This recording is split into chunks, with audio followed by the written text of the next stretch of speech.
नमस्कार, नई परख के राष्ट्रीय मुद्रा कार्यक्रम में आप सब लोगों का स्वागत है। नई परख के राष्ट्रीय मुद्रा कार्यक्रम के साप्ताहिक अंक में हमारे साथ आनंद वर्धन जी होते हैं हर हफ्ते, वो आज भी मौजूद हैं और अभय सर हैं। आप दोनों लोग को नमस्कार। चुनाव के 6 चरण समाप्त हो चुके हैं, एक और चरण बचा हुआ है। चुनाव की राजनीति में जो उठापटक चल रही है उसके बारे में हम आनंद जी और अभय जी से बातचीत करेंगे। लेकिन आनंद जी, मैं एक पहला सवाल जो आपसे करना चाहता हूँ, वो एक मैसेज जो कि चिट्ठी के रूप में कई ग्रुप्स में वितरित हुआ दिल्ली में, उससे जुड़ा हुआ है, जिसमें आरएसएस के किसी सचिव के नाम से ये चिट्ठी है कि राष्ट्रीय स्वयंसेवक संघ चुनाव में किसी का समर्थन नहीं करता है, और अगर इस तरह का कोई प्रचार किसी ग्रुप पर दिखता है कि आरएसएस ये कह रहा है कि आप फलां को वोट दीजिए, तो आप उसको गंभीरता से ना लें, वो भटकाने वाला है। क्या हो सकता है ये पत्र भी फर्जी हो, लेकिन क्या इसके बरक्स हम भारतीय जनता पार्टी, आरएसएस और मौजूदा चुनाव के बारे में कुछ समझ बना सकते हैं? Kamal ji, on the face of it ये मतलब मैं अगर प्रथम दृष्टया तो ये बिल्कुल फर्जी लग रहा है, फेक है। क्योंकि अगर आरएसएस इस ढंग से काम नहीं करती कि कोई सर्कुलर भेजा, फिर आरएसएस की अपनी एक पद्धति होती है और आरएसएस को शायद सर्कुलर की जरूरत नहीं है। वो मैसेजिंग उनकी इतनी इतनी स्पष्ट और क्लियर होती है कि इस तरह की शायद मैसेजिंग की उनको जरूरत नहीं पड़ती है। उनके पास एक शाखा है होती है जहां रोज सुबह लोग मिलते हैं और उसका एक संगठन के रूप में उनका एक ठीक ठाक ढांचा है। तो मुझे नहीं लगता है कि इस तरह का कोई पत्र होगा। अब चूंकि झूठ बोलने की पहले तो प्रोप्राइटरशिप मोदी जी के पास और बीजेपी के पास थी, लेकिन अब दूसरे दलों ने भी थोड़ा झूठ बोलना, फेक मैसेज करना, उनके भाषा में उनको बताना शुरू कर दिया है। तो चलिए, मतलब ये पहले केवल बीजेपी करती थी, तो अब ये दूसरी तरफ से आया होगा, इसमें कहीं कोई दो राय नहीं। ये उसी तरह का है जैसा प्रशांत किशोर जी चीफ स्पोक्स पर्सन बना दिए गए हैं बीजेपी के एक पत्र द्वारा, अगर आपने देखा हो तो। अभी जो आज चुनाव हुआ, विशेष रूप से आनंद सर उत्तर प्रदेश के संदर्भ में मैं आपसे जानना चाहूंगा कि उसे हम कैसे समझें। एक नैरेटिव जो मैं देखता हूँ वो ये चल रहा है कि भारतीय जनता पार्टी संकट में है। भारतीय जनता पार्टी के नेता बड़े भरोसे के साथ कहते हैं कि नहीं, हम तो बड़े आराम से जीत रहे हैं। तो उत्तर प्रदेश के संदर्भ में जो आज 14 सीटों के चुनाव हुए, उसे हम कैसे देख सकते हैं? देखिए कमल जी, एक चीज तो यह है कि अगर चुनाव में कोई भी जो जाता है वो अंतिम समय तक यही कहता है कि मैं जीत रहा हूँ। जिस जिस कैंडिडेट की जमानत भी जब्त होती है वो कभी ये नहीं कहता है कि मैं हार गया हूँ, वो तो कहता रहता है मैं जीत रहा हूँ। नंबर एक। नंबर दो, एक जो लार्जर क्वेश्चन ये है कि आज से मुझे बिल्कुल ठीक से याद है कि अभय जी के साथ, और ये सारी चीजें मैं इसलिए बोल रहा हूँ कि ये ऑन रिकॉर्ड है, ये बाहर से निकाले जा सकते हैं। जब ये चुनाव की आहट शुरू हो गई थी, नीतीश जी इंडिया गठबंधन छोड़ के चले गए थे, इधर से कोई वार्ता नहीं हो रही थी, सीएमपी नहीं बन, कॉमन मिनिमम प्रोग्राम की बात नहीं हो रही थी, हर एक आदमी को एक ये था कि कांग्रेस सीट की बात ही नहीं कर रही है। उस समय एक दौर ऐसा भी आया था कि हम लोग ऑन रिकॉर्ड है ये कहते हुए कि हम लोगों को लगता था कि इंडिया गठबंधन की कोई तैयारी नहीं है।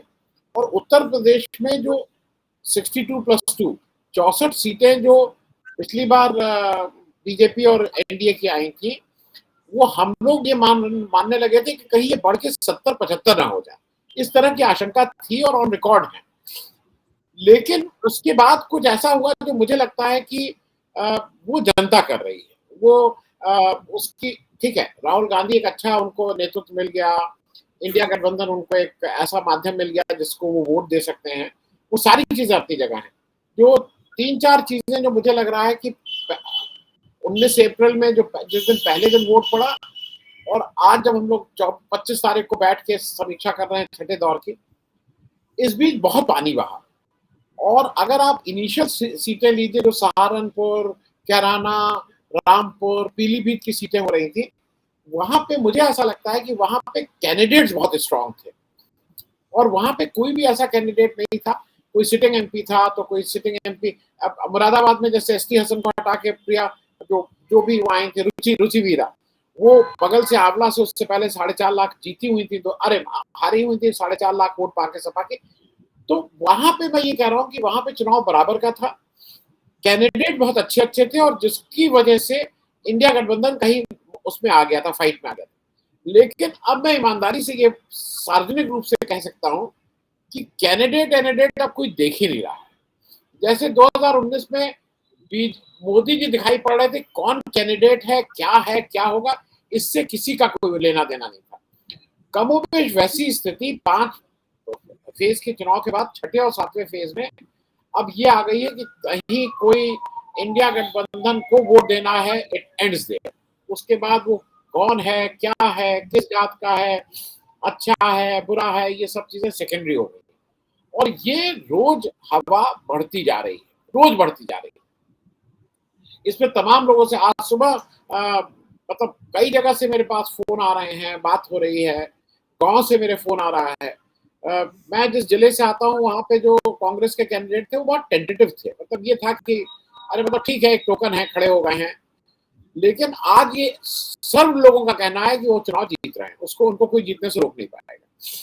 तो इस तरह के तमाम उदाहरण हैं। और मैं जो सुबह भी एक बात हम कहें, सुबह से इस बात को रेखांकित कर रहे हैं कि आज जो 14 सीटें आज जो इस फेज में 6 फेज में चुनाव में गई हैं, मेरी शाम को बात हुई है, मैं ना आप लोग सबको जानते हैं, शीतल जी से बात हुई है, दीपक शर्मा से बात, सब लोग से पूछ रहा हूँ, कोई भी अभी तक ये नहीं बता पा रहा है कि इन 14 सीटों में भैया एक सीट तो बता दो कि जहां बीजेपी की बढ़त हो। एक सीट में भी कोई ये कहने को नहीं तैयार है कि यहाँ बीजेपी की बढ़त हो, एक सीट में। तो वो जो माहौल है वो पूरी तरह से मेरे हिसाब से अगेंस्ट बीजेपी हो गया है। अगर समय हो तो मैं कुछ 1-2-4 कारण भी बता दूं जो मेरी समझ है कि एकदम से हवा क्यों बदली है। अगर अगर समय हो बिल्कुल बताइए, बिल्कुल बताइए। नहीं, देखिए, पहला जो मुझे लगता है, जो फर्स्ट एंड फॉरमोस्ट है, जो फाउंडेशन था, वो मुस्लिम वोटर बहुत ही साइलेंटली एक समय आके बिल्कुल कांग्रेस के पीछे लामबंद हो गया था, इररिस्पेक्टिव ऑफ फैक्ट कि कांग्रेस को 2000 वोट मिले थे, 2% वोट मिले थे, लेकिन उसने ये बिल्कुल साफ स्पष्ट अपना ये दे दिया था कि हम कांग्रेस को ही वोट देंगे। अब अखिलेश यादव जी अपनी समाजवादी पार्टी के साथ अगर कांग्रेस में के साथ गठबंधन कर लेते हैं तो हम उनको भी वोट देंगे, लेकिन अगर कांग्रेस अकेले लड़ती है तो हम चाहे कांग्रेस की जमानत जब्त हो, चाहे कुछ हो, हम वोट केवल कांग्रेस को देंगे। इस बार वो वाले पुराने नहीं थे कि जो बीजेपी को हरा रहा है उसको दे रहे हैं, ये स्पष्ट उसने कम से कम उत्तर प्रदेश में संकेत दिया। दूसरा जो मुझे लगा कि कभी कभी मोदी जी का ये जो बड़बोलापन है, उनको लगता है कि सब जगह इससे काम हो जाएगा। जो सबसे दूसरा बड़ा फैक्टर था, तो मोदी जी का ये 400 पार 400 पार, और उस उत्साह में आके मोदी जी के जो खास लोग थे वो कहने लगे कि अब संविधान बदलेंगे, संविधान बदलेंगे। मोदी जी कहने लगे कि अभी तो कुछ भी नहीं है, ये तो ट्रेलर है, अभी मुझे बड़े बड़े काम करने बाकी हैं। इन सबका लब्बो-लुआब, और ये कोई विपक्ष का एफर्ट नहीं था, इन सबका लब्बो-लुआब ये हुआ कि हम लोग को शुरू में लगा कि केवल दलित इससे अफेक्टेड हो रहे हैं और दलित एक साथ इंडिया गठबंधन के पक्ष में आ रहे हैं। दलित से ज्यादा ओबीसी भी आ रहे हैं। जो ओबीसी वाला है वो पूरा शिफ्ट हो रहा है इस समय। और ये जब अगर अगर अगर अगर इस तरह से ठीक से रीड कर रहे हैं तो चुनाव उत्तर प्रदेश का जो ये छठे और 7वें चरण का है, जिसमें 27 सीटें हैं, इसमें बीजेपी के लिए बहुत खराब हो रहा है, मतलब ये खराब हो रहा है। दूसरा एक दो कारण जो मुझे और लगे, ये कहीं ना कहीं से जो बाकी स्टेट में भी काम किया है, जो अमित शाह जी और मोदी जी का एक डिक्टोरियल एटीट्यूड है, तो लोकल आदमी को लगता है कि भाई ये बाहरी लोग आके हमें वो करेंगे, मतलब वो आके रूल करेंगे हमें, कुछ उस तरह के। वो महाराष्ट्र में भी हो रहा है, बंगाल में भी हो रहा है, बिहार में भी हो रहा है, वो सारी जगहों पे हो रहा है, और उत्तर प्रदेश में भी वो हो रहा है। मेरा अपना मानना यह है कि उसके कारण जो भी हो, कारण हम लोग गेस कर सकते हैं, अंदाज लगा सकते हैं, लेकिन ये फैक्ट है कि योगी जी ने हाथ खींच लिया। जब बोलते हैं तो योगी जी ने हाथ नहीं खींचा है, योगी जी ने बुलडोजर चलाना बंद कर दिया है। योगी जी ने नहीं कहा है कि भाई हम जाके तुम्हारे घर को वो करेंगे। रामपुर का चुनाव था 2019 में, मैं फिगर जितनी मुझे याद है करीब पौने 11 लाख वोट पड़े थे, और जब बाई इलेक्शन हुआ तो 7.5 लाख वोट पड़े थे। और योगी मतलब उस समय बिल्कुल मुख्यमंत्री की तरफ से डिक्टेट था कि मुसलमानों को घर से मत निकलने दो, मुसलमान घर से निकल के वोट ही डालने नहीं जा पाए। इस बार इस तरह का ऐसा कुछ नहीं हुआ, क्योंकि अगर कोई ये कहे ना कि नहीं जनरल इलेक्शन में नहीं हो सकता, अरे भाई जनरल इलेक्शन में मोदी जी क्या क्या नहीं कर रहे हैं, सारे नियम कानून की धज्जियां उड़ रही हैं, तो इसको भी कर सकते थे। लेकिन ऐसा मुझे लगता है कि योगी जी का वो कारण, उनको बहुत इरिटेट भी किया गया, उनको हर जगह पे जिस तरह से अपमानित किया जाता है, जिस तरह से वो किसको अच्छा लगेगा? आप सब लोग मन में अपना चुपचाप रहते हैं। योगी जी ने वो जो एक एक्स्ट्रा कदम, मुंह से तो बोल रहे हैं सब वो, लेकिन जो एक्स्ट्रा कदम चलना पड़ता है वो एक्स्ट्रा कदम योगी जी की तरफ से नहीं दिखाई दे रहा है। तो एक ये 3-4 कारण जो मुझे लगता है मिल के एकदम से मोदी जी के खिलाफ हवा, और जो मोदी जी उल्टा पुल्टा बोलना शुरू कर दिए हैं वो मोदी जी के अगेंस्ट और जा रहा है, क्योंकि लोग कह रहे हैं he has lost touch. Modi ji अभी भी अगर बात गैस की करते, जो 2019 की बात करते रहते, वो कहते कि मैंने शौचालय बनाया, महिलाओं के लिए किया है, तब भी कुछ मामला था। अब वो मंगलसूत्र, भैंस, टोटी, अब वो टोटी की बात कर रहे हैं, टोटी खोल के ले जाएंगे, भैंस खोल के ले जाएंगे। मतलब ये अपने को वो एक, अब क्या बोले, प्रधानमंत्री देश के हैं, उनके लिए कुछ कहना भी ठीक नहीं लगता है, लेकिन उन्होंने अपनी तो बहुत ही दुर्गत कर ली है, मैं सिर्फ यही कहूंगा। कमल जी, अगर आप इजाजत दें तो मैं एक जिज्ञासा मेरी है। आनंद जी, जैसे आपने कहा कि ओबीसी वोट पर भी असर है उस संविधान वाली बात का, तो मैं ये जानना चाहता हूँ ठोस रूप से, अभी आपको उत्तर प्रदेश की जितनी माइक्रो छोटे छोटे तथ्यों की जानकारी है उतनी हम लोगों को नहीं है। हम भी उत्तर प्रदेश के, कमल बिहार के है, लेकिन उत्तर प्रदेश से बहुत अच्छी तरीके से वाकिफ हैं, कोई कमी नहीं है उनकी वाकिफियत में। तो ये ओबीसी बिरादरी है, देखिए मोदी जी के जमाने में भाजपा का बड़ा जबरदस्त ओबीसी करण हुआ है। मोदी जी खुद भी अपने आप को ओबीसी की तरह पेश करते रहे हैं। एक बात है, मोदी जी ने इस पूरे चुनाव में अपने आप को ओबीसी की तरह नहीं पेश किया, एक बार भी। दूसरी बात यह है कि आखिरकार वो कौन सी ओबीसी बिरादरी है जो अभी भी भाजपा का साथ देगी? क्या वो लोधी बिरादरी है जो सन 60 के दशक से भारतीय जनता पार्टी के साथ है? केवल तब जब कल्याण सिंह ने राष्ट्रीय क्रांति पार्टी बना ली थी भाजपा से निकलकर, उस छोटी अवधि 3-4 साल की अवधि को छोड़कर, जब भाजपा का ग्राफ बहुत गिर गया था उत्तर प्रदेश में, और मुलायम सिंह का ग्राफ जो उठा था इसी वजह से उठा, मुलायम सिंह के साथ दिखते थे उस कल्याण सिंह, तो वो उस अवधि को छोड़ के, जब कल्याण सिंह और अटल बिहारी वाजपेयी में झगड़ा हो गया था और राम प्रकाश गुप्ता उत्तर प्रदेश के मुख्यमंत्री बन गए थे, वो भाजपा के सबसे बुरे दिन थे उत्तर प्रदेश में। अच्छा, अब क्या लोधी बिरादरी इनके साथ रहेगी? और जो अति पिछड़ी जातियां हैं, भाई अति पिछड़े नेता जो हैं वो तो भाजपा के साथ हैं, निषाद पार्टी के नेता भाजपा के साथ हैं, राजभवन की पार्टी, सुहेलदेव पार्टी के नेता उनके साथ हैं। तो ये फिर आखिरकार कौन सी पिछड़ी बिरादरियां हैं जो भाजपा के साथ थी, साथ छोड़ने की तरफ हैं या छोड़ चुकी हैं? अब तो वोट बहुत जगह पड़ चुका है, एक ही जगह वोट पड़ना रह गया है। और कौन सी बिरादरियां हैं जो अभी भी आपकी निगाह में कमोबेश भारतीय जनता पार्टी के साथ ही? मैं असल में इसको अच्छा, एक तो यह है कि ओबीसी और मतलब बैकवर्ड में बहुत थिन लाइन होती है, तो कई जगह वो ओबीसी और बैकवर्ड, मैं अगर बात करूंगा तो संपूर्णता में कर ले रहा हूँ। पहली चीज तो यह है कि एक समाजवादी पार्टी के ऊपर बार बार एक आक्षेप लगता था कि ये केवल और केवल यादवों की पार्टी है। मुसलमान तो होता था, मुसलमान तो भाई कोई चारा नहीं था इसलिए वोट देता था, लेकिन यादवों की पार्टी है, और ये फैक्ट भी था। उत्तर प्रदेश के ज्यादातर थानों में आप देखते तो यादव लोगों की पोस्टिंग होती थी, यादव लोग उनका बहुत वर्चस्व होता था, इसमें कहीं इससे कोई डिनाई नहीं कर सकता है। जैसे इस समय राजपूतों का वर्चस्व है, मेरे पास इस समय तुरंत के आंकड़े नहीं है, लेकिन एक समय ऐसा था कि जब 75 जिले थे उसमें से 30-32 राजपूत डीएम थे। ज्यादातर थानों में अगर किसी जिले में 40-50 थाने हैं तो आधे से ज्यादा राजपूत थानेदार। मैं एक मोटा आंकड़ा दे रहा हूं। उसमें उस समय क्या हुआ था कि यादव के अगेंस्ट के साथ कोई भी नहीं खड़ा होने को तैयार, लेकिन इस बार अखिलेश यादव ने मतलब अपने डेस्क पे काम खूब ठीक से किया है। एक काम, अच्छा मैं ये भी बता दूं कि उत्तर प्रदेश में सबसे ज्यादा ब्राह्मण एमएलए हैं, मतलब 403 में करीब 52 ब्राह्मण हैं, 49 राजपूत हैं, और उसके बाद कुर्मी सबसे ज्यादा है। मतलब बिरादरी के रूप में कुर्मी 46 या कितने हैं, वो मेरे पास आंकड़ा है, मैं अभी बता दूंगा उसको, और फिर यादव आते हैं। तो इस बार अखिलेश यादव ने क्या किया कि उन्होंने अपने परिवार के 5 यादव, मतलब उनके 3 भाई, खुद और पत्नी, 5 यादव को छोड़ के एक भी यादव को उन्होंने इस बार नहीं दिया।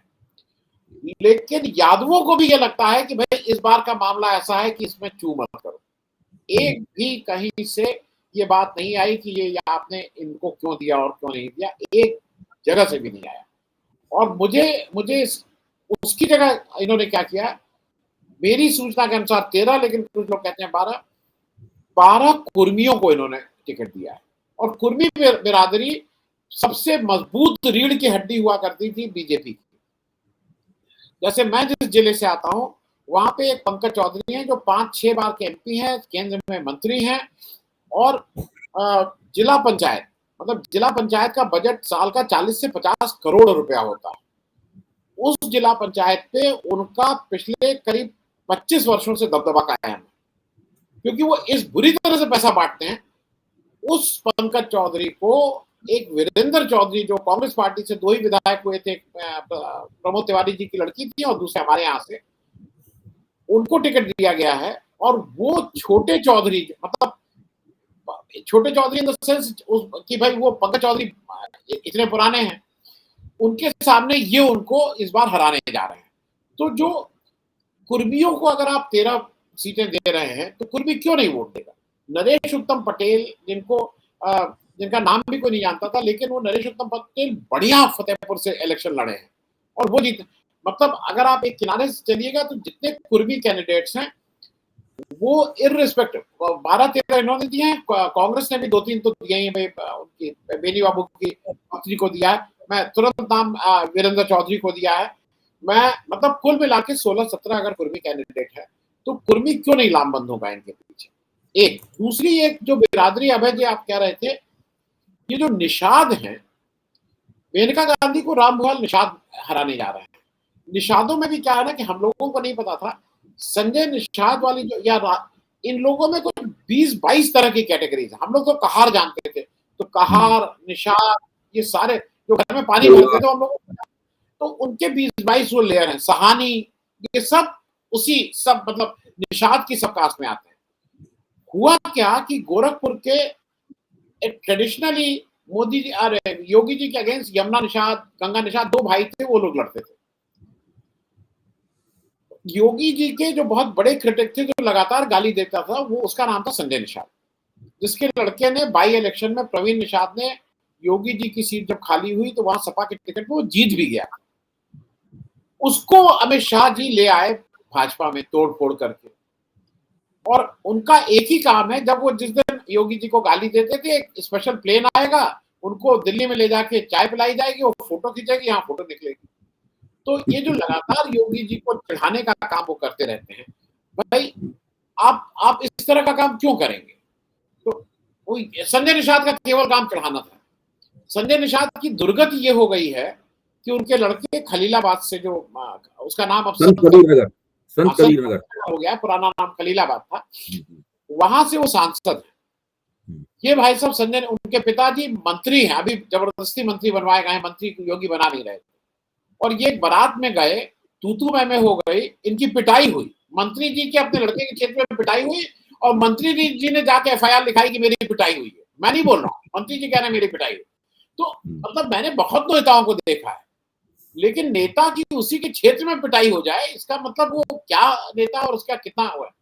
अब सुल्तानपुर में रामभुआल निषाद, गोरखपुर की मैं एक आपको बात बता दूं, एक छोटा सा, क्योंकि ये सारे चीजें जैसे होता है ना, जब बनने वाली होती है तो बन रही है इंडिया गठबंधन के लिए। गोरखपुर में काजल निषाद जी को टिकट दिया गया। हम लोगों को भी नहीं मालूम था कि काजल निषाद जी मूल रूप से ब्राह्मण है।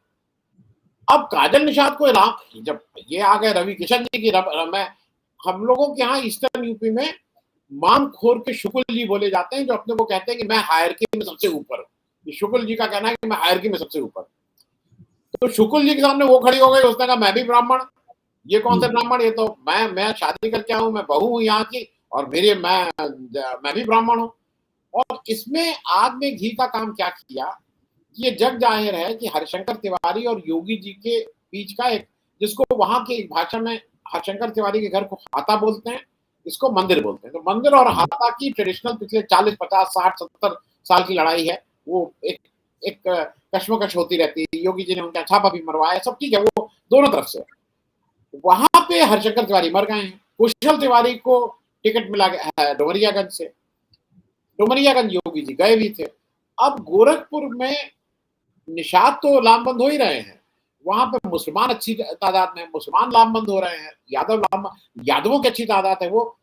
लेकिन वहां जो सबसे बड़ी बात जो हो रही है, ब्राह्मण कहीं अगर खिसक गया, भाई ब्राह्मण को ये माना जाता है वो बीजेपी का, जैसे एक समय में मुसलमान सपा के लिए था, उस तरह से ब्राह्मण के बारे में ये है कि ब्राह्मण तो कैप्टिव वोटर है बीजेपी का। लेकिन ब्राह्मण क्यों कहेंगे भाई कैप्टिव है? उनके हरिशंकर तिवारी ब्राह्मणों के बीच में पॉपुलर नेता थे, उनकी एक अपनी बैठ थी। तो अगर हरिशंकर तिवारी का पूरा घर लग जाता है कि नहीं हम लोगों को काजल निषाद को जिताना है, और अगर 20-25% ब्राह्मण शिफ्ट होता है, तो मेरे हिसाब से रवि किशन का इस बार जीतना करीब करीब नामुमकिन हो जाएगा। तो ये मैं इसलिए कह रहा हूँ, तो छोटी जाते हैं, निषाद है, ये चौहान जो होते हैं, कई जगह चौहान लिखते हैं, नुनिया बोलते हैं हम लोग। अब चक्कर क्या है कि वो एग्जैक्ट शायद वेस्टर्न यूपी में क्या बोलते हैं मुझे नहीं होगा, एक जात होती कोरी, कोयरी नहीं कोरी। तो अब कोरी जो है वो एक एरिया में होते हैं। अब कोरी बिल्कुल ठीक से, जैसे बुंदेलखंड की जो जालौन और ये सब सीटें हैं, वहां पे कोरी ही जीतेगा। तो उस डिस्ट्रीब्यूशन में मुझे ऐसा लगता है कि इस बार अखिलेश यादव ने अपना होमवर्क बहुत ठीक से किया है। और मेरठ में अगर वो एक दलित को जनरल सीट से लड़ाता है, और मेरे लिए वो बड़ा चुनाव होगा अगर राम जी दलित से हार जाएंगे, तो सांकेतिक रूप से मैं इसको एक बहुत बड़ा परिवर्तन मानूंगा कि मेरठ जैसी सीट पे रामचंद्र जी जो बने हुए थे अपने गोविल जी को, एक दलित अगर चुनाव हरा देते, तो मेरे हिसाब से ये मतलब ये सब चीजें चेंज करेंगे, देश की पॉलिटिक्स को चेंज करेंगे। कमल जी एक छोटी सी जिज्ञासा और है, मैं हम लोग लाभ उठा लें आनंद जी की सोहबत का। वो जिज्ञासा ये है कि देखिए मायावती ने शुरू में जब उम्मीदवार खड़े किए थे तो ऐसा लगा था कि शायद वो एक बार फिर से एक स्वतंत्र हस्तक्षेप करके अपनी राजनीति को करवट बदलते हुए देखना चाहती है, और ये ऐसा लगा था। क्योंकि अचानक मायावती ने बीच में खुद ही करवट बदल ली, और ऐसी करवट बदली कि उन्होंने जो भारतीय जनता पार्टी की आलोचना कर रहे थे आकाश आनंद, उनको उन्होंने रफा दफा कर दिया, बड़ा अपमानित करके भगा दिया। और खुद मायावती ने कोई रैली नहीं की। संविधान का सवाल उठा रहे राहुल गांधी, सवाल उठाना चाहिए था मायावती को, मायावती ने कुछ भी नहीं किया। अच्छा, अब हम अगर हमारी थीसिस ये है कि संविधान खतरे में है, इस बात से दलित लोगों में काफी रोष है और क्षोभ है दलित लोगों में, तो वो लोग अब किसको वोट देंगे? वो मायावती के उम्मीदवार तो चुनाव ना के बराबर लड़ रहे हैं। जैसे मैं इटावा का रहने वाला हूं, इटावा से जो मुझे खबर मिलती है तो वहां पे जिसने पर्चा भरा बहुजन समाज पार्टी से आके, और उसके बाद वो उम्मीदवार लापता हो गया या हो गई, लापता हो गई। अब वहां पे कुछ है ही नहीं, तो उसने प्रचार भी कुछ नहीं किया। तो मैं ये जानना चाहता हूं कि इतनी बड़े पैमाने पर दलित वोट है उत्तर प्रदेश में, और वो बहुत ही पॉलिटिसाइज्ड है, हाईली राजनीतिकृत है। मतलब अकेले दम पर उसका मुख्यमंत्री की सत्ता, कई बार मायावती मुख्यमंत्री नहीं है, दलितों की अपनी राजनीतिक महत्वाकांक्षाएं हैं, और खासतौर से जाटव समाज की। तो ये सब लोग क्या करेंगे भाई? पिछले बार सुना ये गया था, एक हम लोग बार बार इस बात को कहते भी थे, उसके कुछ प्रमाण भी दिखाई पड़ रहे थे कि जाट वोटों की भरपाई लोक विधानसभा चुनाव में पश्चिमी उत्तर प्रदेश में कम से कम कुछ जाटवों ने की थी, क्योंकि मायावती ठीक से चुनाव लड़ नहीं रही थी। मायावती को तो कुछ एक सीट प्राप्त हुई, उनका सफाया हो गया था बुरी तरीके से। तो अब वो दलित वोट क्या कर रहा है? मैं जल्दी से बस अभय जी 2-3 चीजें आप मतलब उसको रेखांकित कर दूं। मायावती जी का पिछली बार 10 सीटें मतलब बीएसपी जीत के आई थी, और काफी, मैं तुरंत मेरे पास नहीं आंकड़े हैं, लेकिन कम से कम 15 या 16 सीट पे उनका कैंडिडेट सेकंड भी रहा था, अच्छा लड़ाई कर। अब इस बार क्या हुआ कि मायावती जी थोड़ा एक्सपोज हो गए।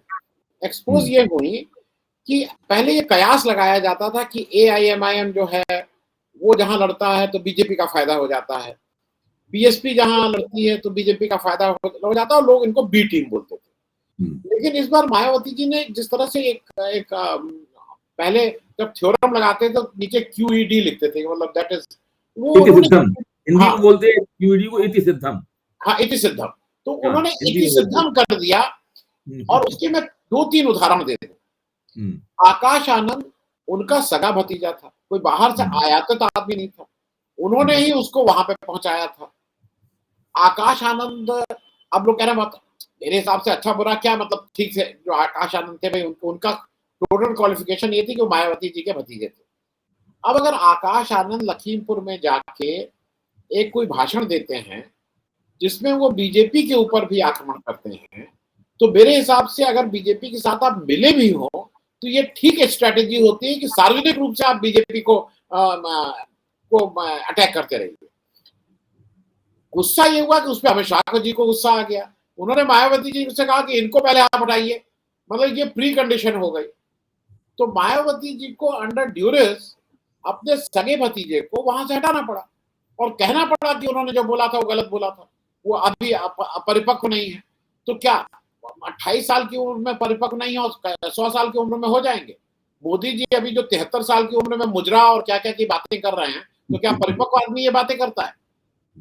तो मेरा कहना है कि उम्र का और परिपक्व होने का, मैं वो 5-6 साल के बच्चे तो है नहीं आकाश आनंद।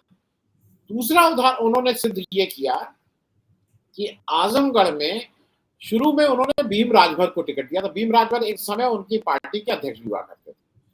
ये माना जाता है कि वो जो आजमगढ़ मऊ, मतलब जिसको घोसी उसका नाम है, आजमगढ़ घोसी गाजीपुर, इस एरिया में राजभरों का बड़ा बोलबाला है। और 2022 के इलेक्शन में जब ओम प्रकाश राजभर सपा के साथ लड़ रहे थे तो आजमगढ़ में एक भी सीट नहीं मिली थी बीजेपी को, गाजीपुर में एक भी सीट नहीं, मतलब ये बिल्कुल साफ थे, जीरो थे। तो ये मान लिया गया था कि राजभर का बहुत दबदबा है। भीम राजभर को मायावती जी ने आजमगढ़ से टिकट दिया था। इस बार क्या हुआ, जब लास्ट मिनट आया तो ये हुआ कि नहीं भीम राजभर तो ठीक नहीं रहेगा, क्योंकि वहां पे मुसलमान तो सब दे देंगे सपा को, तो इन्होंने उसका टिकट काट के सबिया अंसारी को और फिर सबिया अंसारी के पति मशहूर अहमद को उनको दिया गया। मतलब एक मुसलमान लाया गया आजमगढ़ में मुस्लिम टिकट और मुस्लिम वोट काटने के लिए, क्योंकि पुराना जो वोट बीएसपी के गुड्डू जमाली थे उनको काफी वोट मिला था जब ये जीते थे, तब धर्मेंद्र यादव हारे थे और निरहुआ जीते थे। मैं एक और आपको उदाहरण दे दूं, धनंजय सिंह बिल्कुल साफ साफ ये क्लियर था कि वो योगी जी के आदमी है, क्योंकि उनके ऊपर सैकड़ों मुकदमों के, वो सैकड़ों मतलब कई मुकदमे थे, वारंट था, लेकिन वो कभी क्रिकेट प्रतियोगिता का उद्घाटन करने जाते थे, जगराते में जाते थे, लेकिन पुलिस उनको नहीं पकड़ पा रही थी 2 साल से। वो अपने घर में रहते थे लेकिन पुलिस नहीं पकड़ती थी, वहां पे रहता था भाई अनट्रेसेबल। इधर क्या हुआ कि अमित शाह साहब ने एक आईएएस अधिकारी थे, उनको उन्होंने प्रमोट किया। वो आईएएस अधिकारी साहब जो थे वो पिक्चर में एक्टिंग भी करते थे, पत्नी भी आईएएस अधिकारी। उन सज्जन की ने इस्तीफा दे दिया, ये मान के कि अमित शाह ने कहा कि जौनपुर से तुम लड़ोगे, राजपूत कैंडिडेट थे। दोनों के झगड़े में, क्योंकि झगड़ा योगी जी वर्सेस इनके झगड़े में तीसरे राजपूत जो कृष्ण प्रताप सिंह थे, जो पिछली बार भी लड़े थे केपी सिंह, जो मूलतः रहते हैं बंबई, बड़े बिजनेसमैन है, उनको टिकट मिल गया। पिछली बार भी वही लड़े थे, सेकंड रहे थे। तो अब आ गए केपी सिंह। जब केपी सिंह आ गए तो अमित शाह ने रातों रात क्या किया, उससे पहले धनंजय जी की एक फाइल खुलती है जिसमें मतलब जब 4 घंटे के अंदर उनको सजा हो जाती है। पुराने केस में उनको धनंजय जी को सजा दे दी जाती है और वो जेल चले जाते हैं, मतलब वो 10-12 घंटे भी नहीं लगते, 4-6 घंटे के अंदर वो जेल चले जाते हैं। अब क्या होता है कि धनंजय जी मूल रूप से जब बने थे, बड़े बाहुबली हैं, लेकिन जब बने थे वो पहली बार सांसद, तो उनके गुरु हुआ करते थे उस समय बाबू सिंह कुशवाहा। ये ध्यान रखिएगा, बाबू सिंह कुशवाहा ने उनको सारा पैसा जो कमाया, जो ठेका पट्टा मिला, वो बाबू सिंह कुशवाहा के माध्यम से, और वो बीएसपी के ही सांसद बने थे पहली बार। धनंजय जी ने अपने पुराने बीएसपी के वो सब कार्ड खोले और अपनी पत्नी को उन्होंने वहां से बीएसपी का टिकट दिलवा दिया, और ये माना जाने लगा कि अब तो कोई रोक ही नहीं सकता है इनकी पत्नी को जीतने से। बाबू सिंह कुशवाहा बन गए इंडिया, हालांकि उनकी अपनी एक पार्टी है, जन अधिकार पार्टी या क्या है, लेकिन फाइनली वो इंडिया गठबंधन में सपा के कैंडिडेट, साइकिल चुनाव चिन्ह लेके कैंडिडेट बन गए। अब फिर से ये हुआ कि इनको क्या किया जाए, तो इनकी बेल भी फटाफट हो गई। जैसे 4 घंटे में हुआ वैसे इनकी 4-6 घंटे में बेल हो गई। सीतापुर जेल ट्रांसफर कर दिए गए थे। ये सीतापुर जेल से निकले तो बजाय लखनऊ आने के दिल्ली गए पहले अमित शाह के पास। वहां पे तय हुआ कि अपनी पत्नी का टिकट वापस कराओ और वहां से किसी यादव को लाओ, क्योंकि सपा का नहीं तो यादव वोट सारा वहां चला जाएगा। अब यादव और या मुसलमान ढूंढा जाने लगा, तो अल्टीमेटली 2 मुसलमानों ने मना कर दिया। पहली बार मेरी नॉलेज में, पहली बार मायावती जी के यहाँ से ऑफर ये था या इनके यहाँ से कि पैसा हम देंगे, तुम टिकट तुम लड़ जाओ, पैसा हम देंगे। तो कुछ पैसा भी दिया जा रहा था लड़ने के लिए, नहीं तो बसपा में पैसा दिया नहीं जाता है। लेकिन जब कहीं कोई नहीं मिला तो श्याम सिंह यादव, जिसको मायावती, जो वहां के सिटिंग एमपी थे, जिनको मायावती जी एक्सपेल कर चुकी थी, जो अपने घर बैठे हुए थे, उनको ला के फिर टिकट दिया गया है और वो बसपा के आधिकारिक कैंडिडेट है, सिर्फ इसलिए कि वो यादवों के वोट काट लेंगे। तो मुझे ऐसा लगता है इति सिद्धि की और कोई जरूरत नहीं है, ये बी टीम नहीं है ना। अब ये जैसे बिल्कुल एक्सपोज है, जैसे Election Commission of India is now a frontal organisation of BJP, इसको कहने में मुझे कोई गुरेज नहीं। उसी तरह से बीएसपी जो है वो बी सी टीम नहीं है, वो बिल्कुल ठीक से खेल रही है बीजेपी के कहे अनुसार, और उनके कैंडिडेट कौन होगा, कहां से कौन लड़ेगा, ये अमित शाह साहब डिसाइड करना है। मेरे पास दर्जनों और भी नाम है जहां मैं बता सकता हूं कि कहां कहां सीट से उन्होंने किसको किसको 14 कैंडिडेट चेंज किए हैं, 14। मतलब जहां पे अमित शाह को लगा कि नहीं इसको यहाँ हटाओ, इससे ये टिकट कटेगा, वो सारे वैसे ही लोगों को उन्होंने चेंज करवाया। कमल जी। जी आनंद सर, मैं भी एक सवाल पूछना चाहूंगा उत्तर प्रदेश के संदर्भ में ही, कि जैसे आप बता भी रहे हैं कि हर सीट पर अमित शाह की काफी नजर रहती है, कौन जीत सकता है, कौन हार सकता है। तो ये 5 चरणों के चुनाव हुए और हर बार ऐसा लग रहा है कि राम मंदिर का मुद्दा काम नहीं कर रहा है, कोई और मुद्दे की तलाश है। तो भारतीय जनता पार्टी की तरफ से किस तरह की कोशिशें हुई स्थिति को संभालने के लिए, और आपको क्यों लगता है कि वो कोशिशें नाकाम हो गई? नहीं, अगर कोशिश आप ये कर रहे हैं कि हम अब उनको मुजरा कराएंगे तो मंगल भाई, वो पूरे टाइम कांग्रेस की पिच पे खेलते रहे हैं पूरे टाइम। एक पार्टी जिसका 2% वोट है, जिसका कोई वजूद नहीं था कायदे से, आप अगर उसको रेलिवेंट बना रहे हैं, आप उसे, आप सुबह से शाम तक एक अभी निकला तो था कहीं, एक सर्वे निकला था कि कितनी 600 बार राहुल गांधी का नाम लिए हैं तो 200 बार, मतलब अगर आप केवल राहुल गांधी राहुल गांधी राहुल गांधी जप रहे हैं तो अपने आप ही राहुल गांधी बड़े नेता हो जाएंगे। तो आपको पूरे इलेक्शन में कहीं लगा कि बीजेपी अपने टर्म्स पे, अपने जो उनका घोषणा पत्र है, मैंने क्या किया उस पर लड़े, वो तो केवल गाली देने में लगी हुई थी। मोदी जी को लगता था कि हिंदू मुस्लिम करके हम कुछ कर लेंगे। आज भी वो, आज क्या भाषा बोल रहे थे कि जो ये लालटेन लेके ये जो जमात जब मुजरा करती है, वो जमात लाल, मतलब ये सारी चीजें वो लाने की कोशिश कर रहे हैं कि हिंदू मुस्लिम हो जाए। लेकिन मैं एज अ हिंदू, मतलब मैं, हम सार्वजनिक रूप से हमें बिल्कुल कहना चाहिए कि मुसलमानों ने जितने धैर्य का परिचय दिया है इस बार, 1% प्रोवोक नहीं हुए, एक बार भी प्रोवोक नहीं हुए। पूरी कोशिश हुई है प्रोवोक करने की, लेकिन प्रोवोक वो नहीं हुए। अब मुख्तार अंसारी के मौत के समय जिस तरह से प्रोवोक करने की कोशिश हुई थी, उनकी मिट्टी के समय जब लोगों को अंदर जाने से रोका जा रहा था, लेकिन वो सारे लोग इस बार जो भी हो वो प्रोवोक नहीं हुए हैं। और शायद यही अनडूइंग ऑफ मोदी जी है कि वो गुस्सा, अंडरकरंट इतना ज्यादा है कि वो शायद फैल रहा है। अब सर, एक सवाल मैं दिल्ली और हरियाणा के चुनाव के बारे में करना चाहूंगा। वोटिंग के बाद जो स्थिति बनी है, क्या उससे कुछ संकेत मिलता है कि चुनाव किस दिशा में गया है? देखिए, मैं ये मानता हूं कि दिल्ली के अंदर जो कुछ चश्मदीदों द्वारा जो खबर मिल रही है, उस लिहाज से जो आम आदमी पार्टी का समर्थक वोट है, यानी जो विधानसभा में आम आदमी पार्टी को वोट देता है, वो बहुत बड़े पैमाने पर मतदान केंद्रों पर वोट डालते हुए देखा गया। जैसे कि जो जहां से मनोज तिवारी लड़ रहे हैं नॉर्थ ईस्ट दिल्ली से, जहां कन्हैया कुमार मनोज तिवारी का मुकाबला कर रहे हैं, वहां पर कन्हैया कुमार को कांग्रेस का जो कुछ भी वोट उस क्षेत्र में होगा वो तो मिलेगा ही, क्योंकि वो कन्हैया कुमार कांग्रेस के उम्मीदवार हैं। लेकिन आम आदमी पार्टी का जो वोट है वो बहुत ही तत्परता के साथ में और प्रतिबद्धता के साथ में कन्हैया कुमार के लिए पड़ा है। कौन जीतेगा कौन हारेगा हमें नहीं पता, क्योंकि ये एक ऐसा निर्वाचन क्षेत्र है जहां पर वो हुआ है, जहां दंगे हुए थे, और एनडीएमसी के चुनाव में भी, एमसीडी के चुनाव में भी यहाँ पे भाजपा ने अच्छा किया था, हालांकि सारी दिल्ली में वो चुनाव हार गई थी, तो इसलिए मनोज तिवारी का टिकट भी कायम रहा, उनका टिकट नहीं कटा, बाकी 6 टिकट कट गए। लेकिन जो वहां पर टक्कर बन रही है वो टक्कर इस प्रकार की है। और आज दिन में आनंद जी से बात करते हुए मैंने इस तरफ इंगित किया था कि पूर्वी दिल्ली को अगर आप देखेंगे तो पूर्वी दिल्ली में आम आदमी पार्टी ने एक दलित उम्मीदवार को खड़ा किया है, कुलदीप कुमार को, जो वहां से विधायक भी है। और पूर्वी दिल्ली के जो 2 विधानसभा क्षेत्र हैं, एक है उसमें कौंडली और दूसरा है त्रिलोकपुरी, इन दोनों क्षेत्रों के अंदर दलित मतदाता बहुत बड़ी संख्या में, और ओखला में मुसलमान मतदाता बहुत बड़ी संख्या में। तो इससे लगता है कि वो कुलदीप कुमार का बहुत अच्छा चुनाव बन रहा है। मतलब कुलदीप कुमार का जो वोटिंग आधार जिसकी हम लोग उम्मीद कर सकते हैं, वो काफी प्रबल और मजबूत किस्म का आधार बन रहा है। एक जनरल सीट से, एक सामान्य सीट से एक दलित लड़ रहा है। तो ये सब चीजें जो है वो आम आदमी पार्टी की और कांग्रेस की जो चुनावी मुहिम है उसको बहुत अच्छी गति दे रही है। तो दिल्ली में टक्कर बहुत जोरदार हो रही है, इसमें कोई शक नहीं।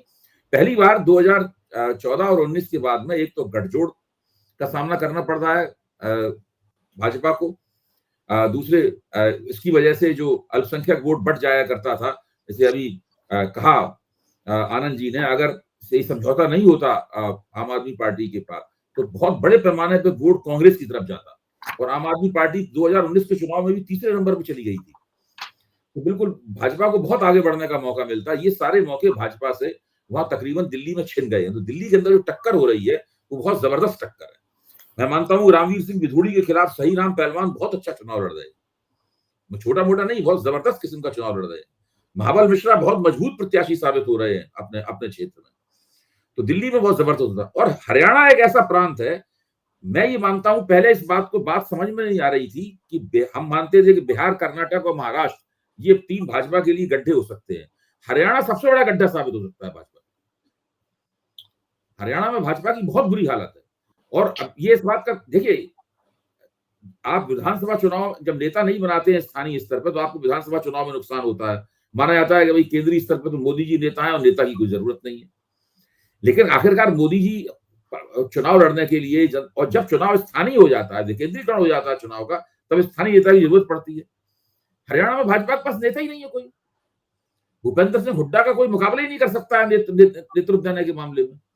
तो मुझे लगता है ये है कि ये दिल्ली, हरियाणा, इन दो अगर प्रांतों को देखा जाए जहां चुनाव आज खत्म हो गए, वहां पर भारतीय जनता पार्टी को उल्लेखनीय नुकसान हो सकता है। मैं अभय जी, मैं एक कमल जी, मैं एक प्रश्न पूछ लूं जरा। अभय जी, मुझे एक चीज ना, आप टिप्पणी करते हैं हम लोग दिन में ये जो कांग्रेस और आम आदमी के बीच एक दूसरे के प्रति इतना अविश्वास था इलेक्शन शुरू होने से पहले, ये हम और आप भी जानते थे कि किसी से बात कर ली लोगों को विश्वास नहीं था। लेकिन समहाउ दिल्ली के चुनाव में जिस तरह से, दिल्ली और हरियाणा दोनों जगह जिस तरह से, मैं दिन में भी कहा था, खुले मन से ये लोग एक दूसरे के साथ आए हैं, मजबूरी नहीं लग रही है।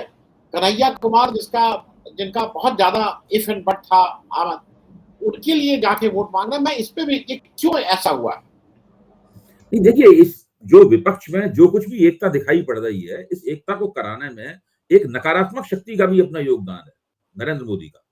नरेंद्र मोदी ने जिस तरीके से ये कहा कि विपक्ष को बिल्कुल तबाह और बर्बाद कर देंगे, विपक्ष को जेल में डाल देंगे, सारा का सारा विपक्ष भ्रष्ट है या मुसलमानों का एजेंट है या पाकिस्तान का एजेंट है, ये जो पूरी रणनीति है, इस रणनीति ने विपक्ष के लिए, खासतौर से कांग्रेस और आम आदमी पार्टी, जिनके ऊपर बहुत ज्यादा नजला गिरा नरेंद्र मोदी का, उन लोगों ने तय किया कि भाई जो कुछ भी हो, ये चुनाव तो हमें मिलजुल कर लड़ना है।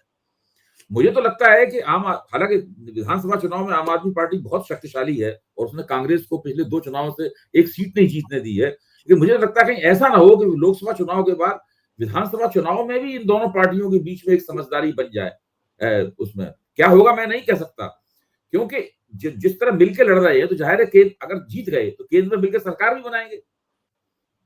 तब फिर विधानसभा का चुनाव जब होगा, जो बहुत ज्यादा दूर नहीं है, तो वहां भी उन्हें आपस में कुछ तालमेल बनाना पड़ेगा। और आप देखिए पंजाब में जो हुआ है, पंजाब में उन लोगों ने जानबूझ के ऐसा किया है। मैं अक्सर प्रगट सिंह जो कांग्रेस के नेता हैं, उनका एक बयान दोहराता हूं कि भाई पंजाब में पहले नंबर की पार्टी आम आदमी पार्टी है, दूसरे नंबर की पार्टी कांग्रेस है, तीसरे नंबर की पार्टी अकाली दल है, चौथे नंबर की पार्टी भाजपा है। तो कोई तो समझ में नहीं आती कि चौथे नंबर की पार्टी से लड़ने के लिए पहले और दूसरे नंबर की पार्टी आपस में गठजोड़ करें। तो ये पंजाब में स्थिति थी, वो लोग अलग अलग लड़ रहे हैं और उन्होंने भाजपा को पूरी तरीके से किनारे कर दिया है। पंजाब और हरियाणा एक साथ एक ही गाना गा रहे हैं, तुमने हमें दिल्ली में नहीं घुसने दिया, हम तुम्हें अपने गांव में नहीं घुसने देंगे।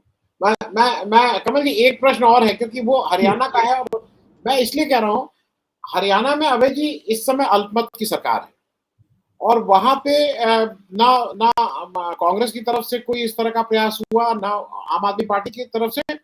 और दुष्यंत चौटाला बहुत कीन थे, वो बार बार कर रहे थे आ जाइए, लेकिन उस चारे को खाया नहीं कांग्रेस ने। और मुझे ऐसा लगता है कि अगर वो चारा खा लिया होते तो कांग्रेस की आज ये स्थिति नहीं होती। तो वहां क्लैरिटी है, 4 महीने बाद वहां के विधानसभा चुनाव हैं और अल्पमत की सरकार एक बार ये 4 जून को हो जाती है तो मुझे लगता है अपने वेट से अपने आप गिर जाएगी।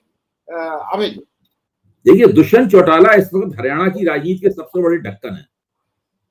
उन्होंने पार्टी में रहे, उस सरकार में रहे, खूब जम के उन्होंने मलाई खाई।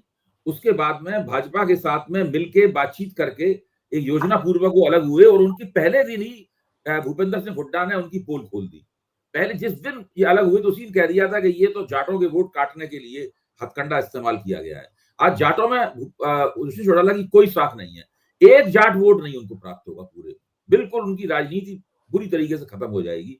और इस वक्त हरियाणा के जाट बिल्कुल उस तरीके से वोट कर रहे हैं जिस तरीके से मुसलमान कहीं कहीं वोट देते हैं कि भाई भारतीय जनता पार्टी को हराना है, उम्मीदवार कोई भी हो, जो हराएगा उसको वोट देंगे। आनंद सर, मैं एक सवाल आपसे करना चाहूंगा। पिछले हफ्ते जो 2 चुनाव विश्लेषक हैं, उनकी एक तरीके से भविष्यवाणियां या उनका आकलन काफी चर्चा में रहा, प्रशांत किशोर का और योगेंद्र यादव का। प्रशांत किशोर ने कहा कि भाजपा उतनी ही सीटें जीत लेगी या कुछ सीटें कम होंगी। योगेंद्र यादव ने कहा कि भाजपा 240-45 तक जीत सकती है, लेकिन एनडीए की मदद से वो सरकार बना लेगी। इस तरह के विश्लेषणों को आप कैसे देखते हैं और आपकी नजर में चुनाव अभी कहाँ जा रहा है, किस दिशा में जा रहा है? कमल जी, मैं 2 चीजें, मेरा थोड़ा सा, मेरा और अभय जी का इस वाले मामले में हम लोग की राय थोड़ी अलग अलग है। मैं इसको इस चश्मे से देखता हूं कि दोनों लोग एक पॉलिटिकल पार्टी चलाते हैं। दोनों लोग उस पॉलिटिकल पार्टी के राष्ट्रीय अध्यक्ष हैं। दोनों लोगों का पॉलिटिकल एजेंडा है, और ये मैं इसलिए कह रहा हूं दोनों लोगों का पॉलिटिकल एजेंडा है। एक साहब पूरी तरह से सार्वजनिक रूप से अलाइंड है इंडिया गठबंधन के साथ। जब इंडिया गठबंधन की मीटिंग होती है मुंबई में तो वोट ऑफ थैंक्स भी देते हैं, अलग से राहुल गांधी की मीटिंग भी कराते हैं। वो अपने को पूरी तरह से इंडिया गठबंधन के साथ मानते हैं। दूसरे साहब जो हैं वो अपने को इंडिया गठबंधन एनडीए के साथ मानते नहीं है। लेकिन बिहार में प्रशांत किशोर जी का केवल एक ही काम है, अगर वो पिछले 6 महीने में अगर उन्होंने मान लीजिए 100 वक्तव्य दिए हैं तो 70% टाइम वो राहुल गांधी को गाली देने का काम करते हैं। बचे हुए 30% में वो 25% नीतीश कुमार को गाली देते हैं और 5% में वो पूरे जो उनका जो भी एजेंडा होता है उसकी बात करते हैं। अब पहली चीज ये है कि ये लोग राजनीतिक पार्टी के हैसियत के उससे वो बोल रहे हैं कि ये लोग सेफोलॉजिस्ट के हिसाब से बोल रहे हैं कि ये लोग, मतलब मैं जरा क्लैरिटी चाहता हूं कि किस उससे बोल रहे हैं। और इसमें जो ज्यादा मुझे आपत्ति है, क्योंकि प्रशांत किशोर जी ऑफिशियली किसी के साथ अलाइन नहीं है, तो उनका हम लोग ये गेसवर्क करते हैं। और जिस तरह से मैं एक और चीज कहूंगा अभय जी, मैं इस समय करण थापर के बहुत सी चीजों से मैं नहीं वाकिफ हूं, लेकिन मेरी नजर में इस समय हिंदुस्तान में इंटरव्यू लेने के मामले में अगर कोई व्यक्ति है साक्षात्कार में, तो करण थापर उसमें अपना होमवर्क ठीक से करते हैं और बेबाकी से अपने सवाल पूछते हैं। प्रशांत किशोर जी ने उस दिन जो कहा वो क्योंकि वो अजीब तरह की बातें कर रहे थे। एक तरफ कह रहे थे मोदी जी में ये खराबी है, ये खराब काम किया, ये सब। जब ये सब खराबी है, खराब काम किए तो वोट कौन देगा? उसके लिए वो स्टेट वाइज नहीं बताते थे। वो कहते थे साउथ से कुछ आ जाएंगी, ईस्ट से कुछ आ जाएंगी, तो यहाँ कैसे जो कम होगी, मतलब एक गोलमोल जवाब देते। मुझे उनका एजेंडा भी समझ में आता है, लेकिन जो मुश्किल मुझे लगती है और मुझे अजीब सा लगता है कि योगेंद्र यादव जी के बारे में, जैसे एक और नाम मैं ले रहा हूँ, उनका कोई लेना देना नहीं, जैसे कुमार विश्वास साहब है, वो भी बहुत, मतलब जिसको कहते हैं ना, ये लोग सयाने ज्यादा है। मैं थोड़ा हिंदी का एक वैसा वर्ड यूज कर रहा हूँ जो शार्प या वो नहीं होता है, कनिंग वर्ड ठीक नहीं होगा, सयाने लोग हैं ये लोग। आज योगेंद्र यादव जी जब ये कहते हैं कि बीजेपी की 240 से 260 सीटें होंगी और एनडीए की 35 से 45 सीटें होंगी, तो उसका लब्बो लुआब यह है कि सरकार तो बीजेपी मतलब एनडीए की बनने जा रही है। आप आज अगर बैटिंग कर रहे हैं इंडिया गठबंधन में, तो मुझे ऐसा लगता है कि अगर आपकी 150 सीटें भी आ रही हो, तब भी इंडिया गठबंधन का कोई नेता अगर आज ये कह रहा है कि मेरी सरकार उनकी बन रही है, तो वो अपने गठबंधन के साथ मतलब जाति कर रहा है। He is not fair to his vote, और मेरी आपत्ति उस बारे में है। हालांकि अभय जी उसके उन दूसरे विषयों को उठाते हैं और वो कहते हैं, लेकिन मैं अपनी बात इसलिए स्पष्ट कर रहा हूं कि योगेंद्र यादव जी इस बात से बरी नहीं हो सकते हैं कि उनके पॉलिटिकल एम्बिशन थे, आम आदमी पार्टी में भी थे, अपनी पार्टी बना के भी लड़े। इस बार भी वो पूरी तरह से भारत जोड़ो यात्रा में अपने को इन्वॉल्व किए, फिर इंडिया गठबंधन में इन्वॉल्व किए। लेकिन उन्होंने जैसे किसान आंदोलन में अगर आपको याद हो, राकेश टिकैत के साथ मिलकर एक गठजोड़ बनाया था और उसके बारे में तमाम बातें आज आई हैं। आज तो मुझे नहीं पता था कि इसमें इतना ज्यादा ये सब हुआ है, लेकिन मुझे लगता है कि आप अगर राजनीतिक पार्टी में किसी गठबंधन के साथ हैं तो आपको सीटों को लेकर अब आपका आकलन नहीं होना चाहिए, और अगर सीट का आकलन हो रहा है तो आपको अपनी पार्टी को जिताने की ही बात करनी चाहिए। अब सर इस संदर्भ में आपकी क्या टिप्पणी रहेगी? मैं सवेरे पब्लिक इंडिया पर अपनी टिप्पणी कर चुका हूं, मैं उसी को और संक्षेप में यहाँ पे पेश करता हूं। मेरा कहना है कि इन दोनों राजनीतिक समीक्षकों की जो राजनीति है उसके बारे में आनंद जी ने जो बात कही है वो अपनी जगह है, और उसके अंदर आनंद जी ने बड़े सोच समझ के अपनी बात कही है। लेकिन इन दोनों व्यक्तियों के जो आपसी मतभेद हैं, जो उन मतभेदों को अगर एक तरफ करें तो उन दोनों के वक्तव्यों में कुछ समानताएं हैं। जैसे कि मैं समानता और मतभेद दोनों को रेखांकित करूंगा। ये दोनों वक्तव्य कहते हैं कि नरेंद्र मोदी वो नरेंद्र मोदी नहीं है जो 2014 में और 2024 में थे। उनकी साख गिर गई है, उनकी छवि खराब हो गई है, उनका ब्रांड वैल्यू उनकी गिर गई है। अब जनता के बीच में वो उतने लोकप्रिय नहीं रहे हैं, वो घबराए हुए भी हैं, वो नर्वस भी हैं, और वो अपने कार्यकर्ताओं का जो मुरझाया हुआपन है उनको जोश दिलाने के लिए सांप्रदायिक बातें कर रहे हैं। ये दोनों लोग कमोबेश कहते हैं। फर्क दोनों के बीच में यह है कि प्रशांत किशोर कहते हैं कि भाजपा अपने प्रभाव क्षेत्र में जो सीटें हारेगी उसकी भरपाई वो दक्षिण भारत से और प्रभाव क्षेत्र के बाहर के इलाकों से कर लेगी, तो उसकी उतनी सीटें आ जाएंगी जितनी 2019 में आई थी। योगेंद्र यादव कहते हैं कि जो भाजपा के प्रभाव क्षेत्र नहीं है, यानी दक्षिण भारत और पूर्वी भारत, वहां भाजपा जो कुछ हासिल करेगी उतना ही गवा भी देगी और वो वहां जीरो हो जाएगी। वहां से उसे कोई वो उसके रिकवरी स्टेट नहीं है। पश्चिम बंगाल वगैरह को भाजपा अपना रिकवरी स्टेट मानती है, इस तरीके से वो रिकवरी स्टेट नहीं है वहां पर। इसलिए अपने प्रभाव क्षेत्र में जो भाजपा हारेगी उससे उसकी सीटें कम हो जाएंगी और उसको बहुमत नहीं प्राप्त होगा। हालांकि वो ये मानते हैं कि बहुमत से वो बहुत नीचे नहीं जाएगी, वो बहुमत से केवल 50-60 इतनी सीटें रहेंगी, यानी बहुमत से उसकी 10-15 या 20 सीटें कम हो सकती हैं, और उतनी सीटों की जुगाड़ नरेंद्र मोदी कर लेंगे और उनकी सरकार बन जाएगी।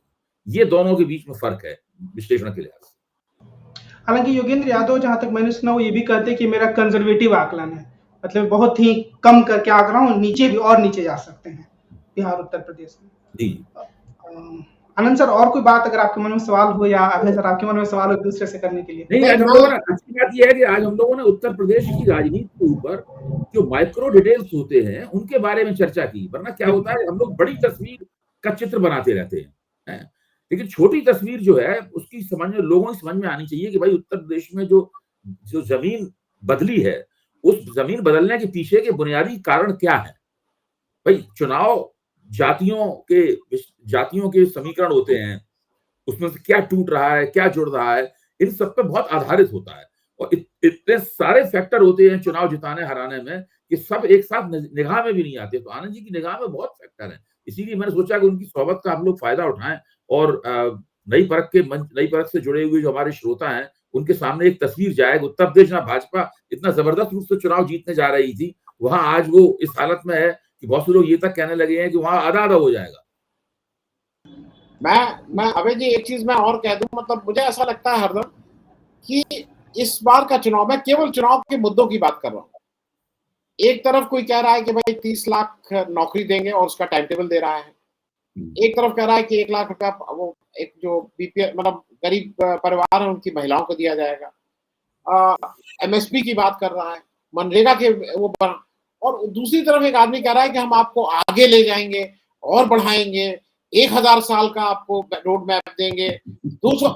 अगर इसके बाद अगर लोग वोट करते हैं और 1000 साल की बात में आते हैं तो आप क्या कर सकते हैं? हम और आप, मतलब अपने पास कुछ नहीं है। लेकिन इस देश में अगर आदमी 1000 साल की बात करना चाहता है कि अभी उसके नौकरी की बात है, क्योंकि आप अगर सबसे पूछिए, आज दिल्ली में अभय जी अगर आप देख रहे हो बहुत से लोग करके निकल रहे थे, तो जो बीजेपी पक्ष वाले थे उसमें से 95% से लोगों से पूछा कि नहीं विकास के लिए, नहीं के लिए, नहीं और बढ़ना है, आगे कहाँ बढ़ना है ये नहीं पता है, और बढ़ना है। मोदी जी कहते हैं ना कि और बढ़ना है और मेहनत करनी है, तो कहाँ मेहनत करनी है, कौन सा बढ़ जाना है ये नहीं पता है। तो मुझे ऐसा लगता है कि अगर इसके बाद भी इस देश के मतदाता को लगता है कि नहीं बीजेपी सारी चीजें, राम मंदिर बनाएगी, अब काशी को भी हम लोग कब्जा कर लेंगे, फिर मथुरा पे भी कब्जा कर लेंगे, और नौकरी वोकरी ठीक है बाद में देखा जाएगा। तो मतलब ये तो हम सब लोगों को स्वीकार होगा, वो जो भी जो मतादेश होगा वो स्वीकार होगा, क्या किया। आज की बातचीत को हम इसी बिंदु पर समाप्त करते हैं। अगले हफ्ते जब हम मिलेंगे तो आखिरी चरण के चुनाव भी हो चुके होंगे और हम देखेंगे कि देश की राजनीति किस दिशा में आगे जा रही है।